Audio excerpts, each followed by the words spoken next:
Morning,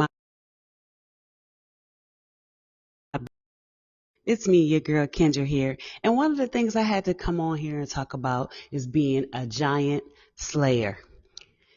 One of the things that God has been helping me with is understanding that I slay giants. I first had to slay it myself first, and now I get to go and create and build and strengthen an army of God-given giant slayers. Let me slow down. So one of the wonderful things about slaying a giant, it looks really, really big. Imagine with me for a minute an obstacle that you face, a situation that you find yourself in, a moment of fear, of worry, of something that seems like it has more power than that which you have access to. But God give you wisdom and knowledge to have this one tool in your hand, and you throw it and it works. And that giant, that obstacle, that roadblock, that blind spot gets destroyed. That is what I mean by giant slayer.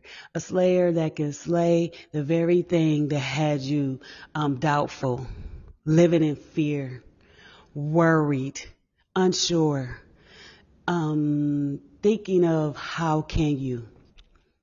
By the power within you, that's how you can. Christ that strengthens you, that's how you will.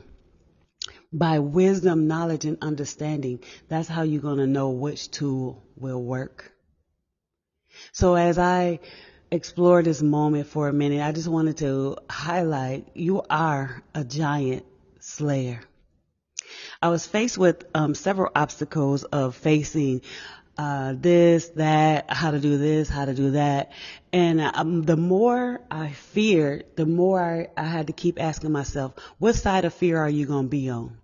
Are you going to be on the side of fear where you are afraid, you are unsure, you are worried, you are in doubt? Or are you going to be on the fear of respecting and honoring God's will? I chose God's will. And now God will give me the power to slay this giant. Now, every day, I just take on the obstacle at hand. I stay focused on the one thing that I do have power over, and that is my mind. So I just want to encourage you as you listen to this, that to master your mind, master how you face an obstacle, face a situation, how you will take a moment to breathe when it's overwhelming, how you can ask for help. We grew up in my family very prideful. We can do everything ourselves. We need no one's help. And that is the way it is until I got into this world of, okay, this is bigger than me. And I had to die from my family's thoughts of we can do it all ourselves. I'm going to give you an example. I was supposed to start Royal Rebel Nation maybe a year ago or so. But guess what I've been working on? Trying to learn how to build a website. And then I also tried to learn how to do a podcast. And then I also tried to learn how to write copy. And then I also tried, and you see all the obstacles that I have I repeat, no experience in. But because I had the mentality of my family, I believed I could do it all. Up until now. Now I release myself from the thought of knowing and recognizing that I don't know how to build no website. So how about I don't? Let me think. I cannot write copy that will speak to people pain points and then come up with their solution. All I can do is speak. Speak the word, speak truth, speak prayer over people's lives. So that's what I will use. So it's like learning to slay this giant. You got to know what tools you have access to and in your hand. So I had to go in and find out, ask for help.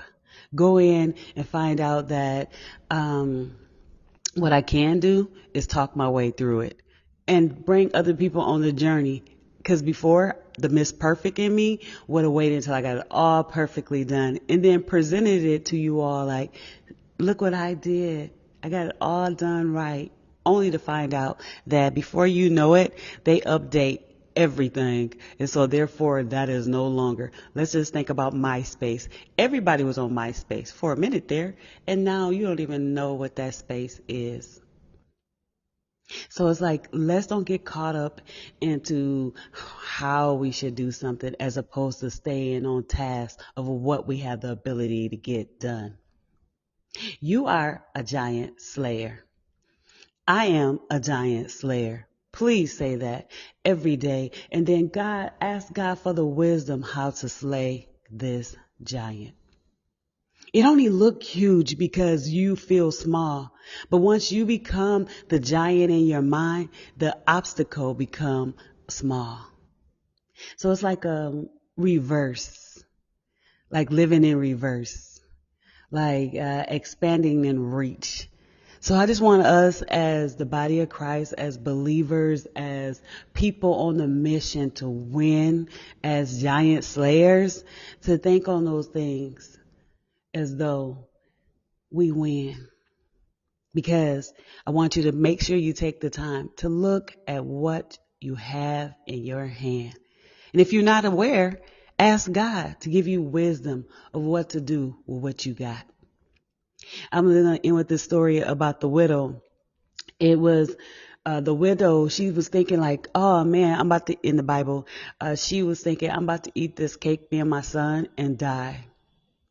And the man said, Elijah came and he said, wait, make me a cake first. Make me a cake first.